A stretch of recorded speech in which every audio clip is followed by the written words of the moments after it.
अस्सलाम वालेकुम स्टूडेंट्स। अब हम नेक्स्ट जो टॉपिक पढ़ने वाले हैं वो जो हमने कल पढ़ा था उसी से रेलिवेंट है, उसी का नेक्स्ट पार्ट है। नेक्स्ट हमने देखा था पहले से भी, जब हमने लिया था दो बॉडीज़ हमारे पास थी और उन दोनों की जो मोशन थी वो कौन सी थी, वर्टिकल मोशन थी। ठीक है, जब वो वर्टिकली दोनों बॉडीज़ मूव कर रही थी तब हमने देखा था अभी टेंशन का एक हमने रिजल्ट निकाला था और एक हमने एक्सेलरेशन का रिजल्ट निकाला है। आज हमारे पास उसका सेकंड केस है, वो ये है भी आज हमारे पास दो बॉडीज़ हैं बिल्कुल इसी तरह, लेकिन यहाँ पर थोड़ा सा डिफरेंट है उससे। वो ये है भी यहाँ पर एक हमारे पास बॉडी क्या कर रही है, एक बॉडी हमारे पास वर्टिकल मूव करेगी ऐसे, और एक बॉडी हमारे पास कैसे मूव करेगी, हॉरिजेंटली मूव कर रही है। तो इसको देखते हैं। तो हमने यहाँ पे देखें, ये हमने एक सेटअप बनाया हुआ है। इसमें हमारे पास दो बॉडीज़ है, एक बॉडी ए है और एक क्या है, एक बॉडी बी है। ठीक है, अब ये बॉडी ए है, इसका मैं कहता हूँ जो मास है वो उसको मैंने नाम दे दिया। मैं कहता हूँ इसका जो मास है वो क्या है, m1 है।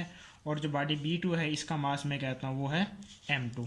ठीक है, अब हमने ये देखना है भी, और ये जो बॉडी ए है ये क्या कर रही है, ये हमारे पास ऐसे डाउनवर्ड डायरेक्शन के अंदर मूव कर रही है। यानी ये जो बॉडी ए है ये कैसे मूव कर रही है, ये वर्टिकली मूव कर रही है, ये वर्टिकली ऐसे मूव कर रही है। और जो बॉडी बी है वो क्या कर रही है, वो हमारे पास मूव कर रही है, हॉरिजेंटली मूव कर रही है। अब ये देखें, ये बॉडी आहिस्ता आहिस्ता नीचे की जाने आ रही है और ये बॉडी क्या करेगी, आहिस्ता आहिस्ता इस डायरेक्शन में आएगी।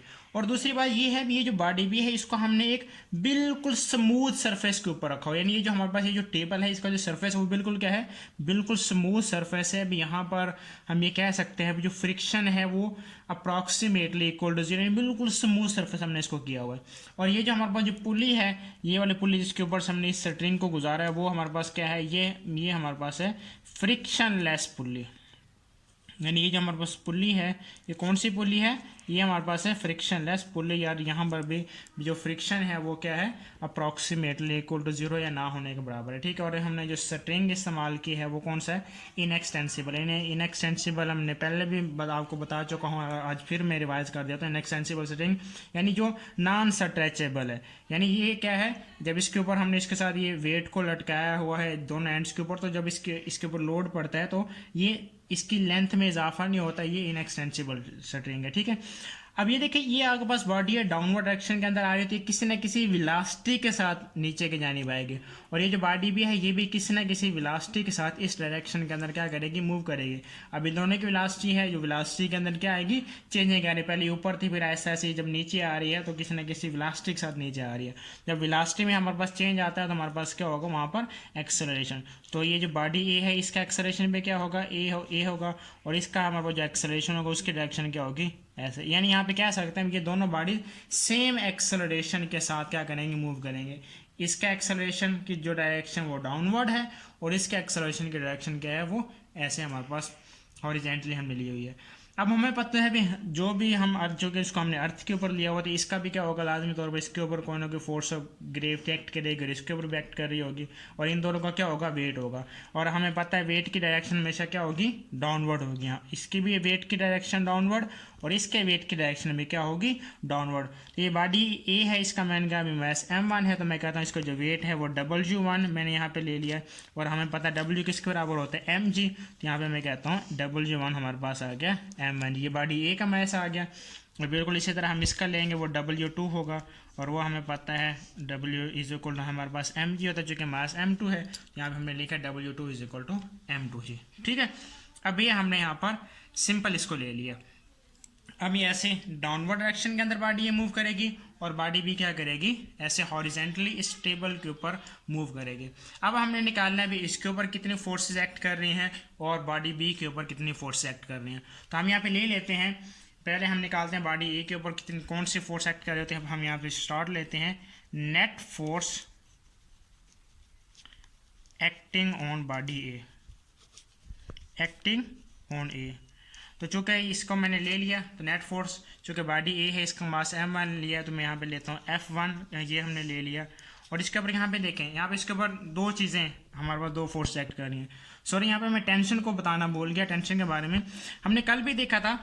अब देखें, ये जो दोनों क्या है, एक स्ट्रिंग के साथ अटैच हैं ये दोनों बॉडीज़, और स्ट्रिंग हमारे पास क्या, इनएक्सटेंसिबल। जब हमने ये इसके साथ वेट लटका हुआ और ये इसके साथ ये बॉडी है, इसका भी क्या है वेट, ये दोनों हमने अटैच किया हो, तो अब ये जो स्ट्रिंग है ये क्या हो जाएगा, जब स्ट्रेच होगा तो लाजमी तौर पर यहाँ पे क्या होगी, इस स्ट्रिंग के अंदर टेंशन प्रोड्यूस होगी, टेंशन पाई जाएगी। और यहाँ पर हमें पता है वेट डाउनवर्ड है, तो यहाँ पर टेंशन की डायरेक्शन हमारे पास क्या होगी, ऐसे अपवर्ड।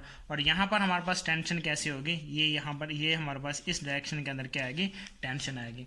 अब ये चूँकि हमारे पास जो क्या है स्ट्रिंग है इनएक्सटेंसिबल है, तो इसलिए पूरे स्ट्रिंग के लोग यहाँ पर हर एक पॉइंट के ऊपर जो टेंशन की वैल्यू हम लेंगे वो क्या होगी, सेम ही होगी। यानी यहाँ पर जो टेंशन की वैल्यू है और इधर जो टेंशन की वैल्यू है वो दोनों जगह पर क्या रहेगी, सेम रहेगी। ठीक है, तो अब जब हम बॉडी ए की बात करते हैं, यहाँ पर दो फोर्स चेक करेंगे, एक क्या है वेट की और एक क्या है टेंशन की। ठीक है, अब देखें बॉडी कैसे किस फोर्स की डायरेक्शन में मूव कर रही है, वेट की फोर्स की डायरेक्शन में हमारे पास जो बॉडी ए है वो क्या कर रही है, मूव कर रही है। ठीक है, तो और यहाँ पर और हमने ये भी देखा था भी टेंशन और वेट हमेशा क्या होते हैं, एक दूसरे के अपोजिट होते हैं। ठीक है, यानी ये रिएक्टिव फोर्स होती है टेंशन वेट की।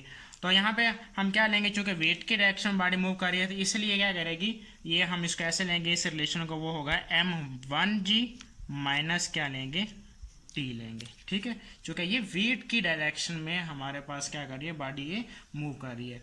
और हमने पढ़ा हुआ है according to Newton second law, हमने पढ़ा हुआ है जो हमारे पास F होता है वो किस के बराबर होता है, फोर्स होती है m में। चूँकि हम F1 की बात करते हैं, हमारे पास आ गया F1 और मास हमारे पास क्या आ गया, m1।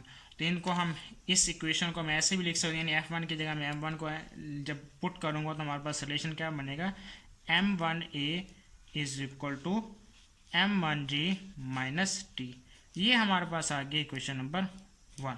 ठीक है, यानी हमने बॉडी ए के ऊपर जो नेट फोर्स एक्ट कर रहे थे वो हमने ले लिया।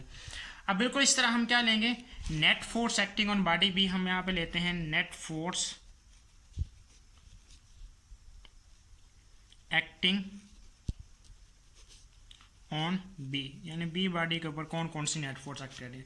अब जरा आपने इस चीज़ को समझना है, अब ये थोड़ा सा डिफरेंट केस है। अब यहाँ पे देखना, यहाँ पे हमने ये देखना है भी बॉडी के ऊपर सिर्फ क्या कर रही थी, दो फोर्स एक्ट कर रही है, और वो क्या था, वो वर्टिकली मूव कर रहा था। लेकिन ये जो बॉडी बी है ये कैसे मूव कर रही है, हॉरिजेंटली।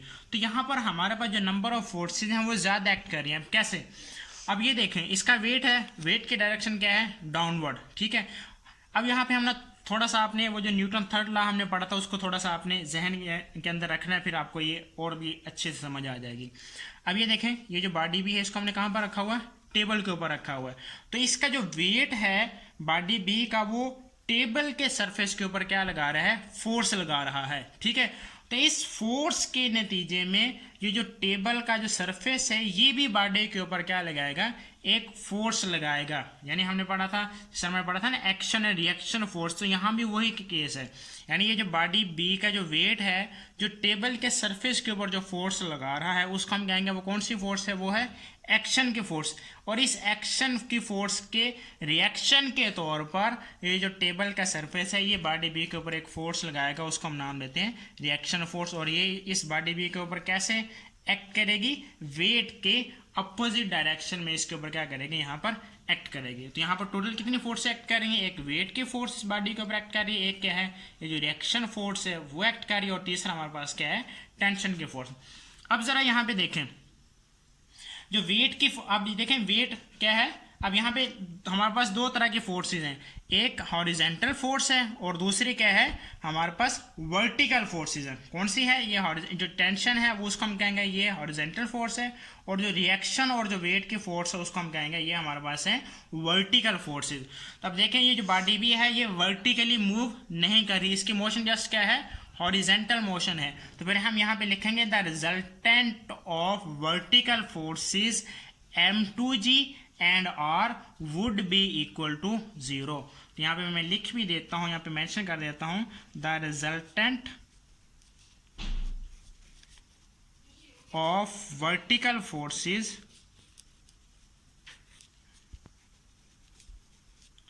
अब वर्टिकल फोर्स कौन सी हैं, एक वेट की और दूसरा क्या है, ये जो रिएक्शन फोर्स है। यहाँ पे लिख देता हूँ m2g and r must be equal to 0, must be ये हमारे पास आ जाएगा 0। ठीक है, तो यहाँ फिर आप जस्ट हमारे पास ये दोनों फोर्सेस का रिजल्टेंट क्या हो गया, 0 हो गया। तो जस्ट रिमेनिंग कौन सी फोर्स बच गई है, टेंशन की फोर्स। तो हमारे पास जो इस बॉडी बी के ऊपर जो हम जब नेट फोर्स निकालेंगे उसको हम यहाँ पे लिखता हूँ F2 और वो जस्ट किसके बराबर होगी, वो हमारे पास क्या होगी, टेंशन की फोर्स के, जो टेंशन की हमारे पास फोर्स इसके ऊपर लग रही है वो वाली होगी। और हमें पता है according to Newton second law हमें पता है F किसके बराबर होता है, m है, क्योंकि बॉडी का मास m2 है, इसको हमने कहा तो हम लेते हैं F2 is equal to m2a। तो फिर हमारे पास इसके ऊपर जो फोर्स निकल आएगी, जो नेट फोर्स इसके ऊपर निकलेगी, वो हमारे पास क्या निकलेगी, वो हमारे पास निकलेगी m2a is equal to t। ये हमारे पास आ गई इक्वेशन नंबर 2। ठीक है, तो हमने इक्वेशन नंबर 1 भी निकाल ली है और equation number 2।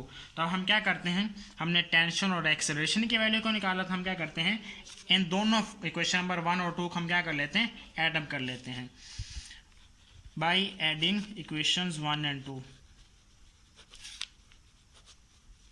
1 and 2 equation number 1 and 2 को ऐड करते हैं। इक्वेशन 1 हमारे पास क्या थी, m1a is equal to m1g minus T. ये हमारे पास क्या थी इक्वेशन नंबर 1। और इक्वेशन नंबर 2 हमारे पास ये है m2a is equal to, just हम क्या लिखेंगे यहाँ पर t। ठीक है, अब हमें पता है जो जब हम ऐड अप करते हो तो इनके जो साइन होते हैं वैसे चेंज नहीं होते, तो हम इसको ऐसे इजीली जब हम इसको ऐड करते हैं, ऐसे ही मैं इसको लिख रहा हूँ, आप इसको किसी और तरीके नहीं, अगर आप इसको एक लाइन में लिखना चाहिए तब भी लिख सकते हैं, कोई इशू नहीं है। अब ये देखें ये माइनस टी है और ये प्लस टी है, तो आपस में क्या हो जाएंगे, कैंसिल हो जाएंगे। तो पीछे हमारे पास रिमेनिंग क्या बचेगा, m1a plus m2a is equal to m1g। अब ज़रा यहाँ पे देखें, यहाँ पर क्या चीज़ कॉमन आ रहा है, एक्सेलरेशन a कॉमन आ रहा है, तो इसको कॉमन ले लें, a आ जाएगा m1 प्लस m2, ये हमारे पास आ गया m1g। ठीक है, हमने जस्ट एक्सेलरेशन की वैल्यू को निकाला, तो ये देखें m1 प्लस m2 इसके साथ यहाँ पे क्या हो रहा है, मल्टीप्लाई हो रहा है। जब दूसरी साइड पे जाएगा तो m1 प्लस m2 क्या हो जाएगा, डिवाइड हो जाएगा। तो हमारे पास एक्सेलरेशन की वैल्यू क्या निकलेगी, m1g ओवर m1 प्लस क्या आ गया m2। ये हमारे पास वैल्यू किस चीज़ की निकल आई है, एक्सेलरेशन की। अगर यहाँ से हम g की वैल्यू को निकालना चाहें तो जी की वैल्यू कैसे निकलेगी, इसी को हम दोबारा ले लेते हैं। जी की वैल्यू को निकालना चाहते हैं तो यहाँ पे जी के साथ क्या मल्टीप्लाई हो रहा है, m1 मल्टीप्लाई हो रहा है। तो अगर हम जी की वैल्यू को निकालना चाहेंगे तो जब इक्वेशन के दूसरी साइड पर इसको लेकर जाना चाहेंगे तो m1 क्या हो जाएगा, उधर जाकर डिवाइड हो जाएगा। तो जी की वैल्यू हमारे पास क्या निकलेगी, जी की वैल्यू हमारे पास निकलेगी m1 plus m2 over m1, और ये जो हमारे पास एक्सेलरेशन था ये हमारे पास वैसे आ गया। तो यहाँ से हमने क्या कर लिया है, g की वैल्यू को भी निकाल लिया है। अब हमारे पास रिमेनिंग जस्ट क्या बच गई है, टेंशन की वैल्यू को हमने निकालना है, टेंशन के लिए रिलेशन निकालना है। तो ये देखें, ये जो एक्सेलरेशन की वैल्यू है ना a, इसको कहाँ पर पुट कर दें, आप इक्वेशन नंबर 2 में पुट कर दें। पुट a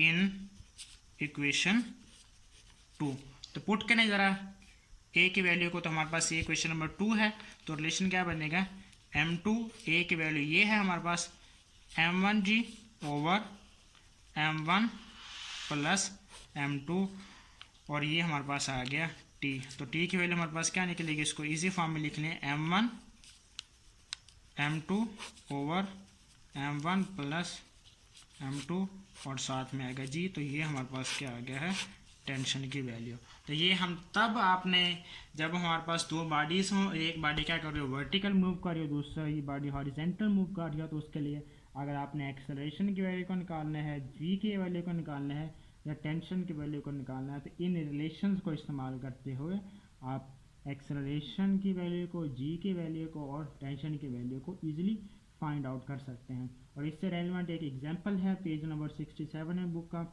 एग्जाम्पल नंबर है 3.5, वो भी बिल्कुल इन्हीं फार्मूलाज को यूज़ करते हुए आपने उसको सिंप्लीफाई करना है।